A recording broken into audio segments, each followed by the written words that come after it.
Hey everyone!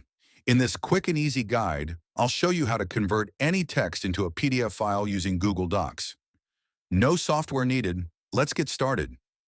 First, open your browser and go to google.com. Then click on the Google Apps icon in the top right corner. It's the little square of dots. Scroll down and click on Google Docs. Now click on blank to open a new document. Next, just copy and paste or type your text into the blank document. You can format it however you like. Change fonts, colors, or size if needed. Once your text is ready, go to the top menu and click on File, then hover over Download and select PDF document.pdf.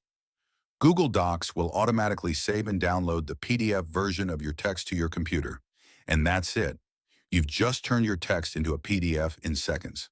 If this helped you out, leave a like and consider subscribing for more simple tech tips. See you next time.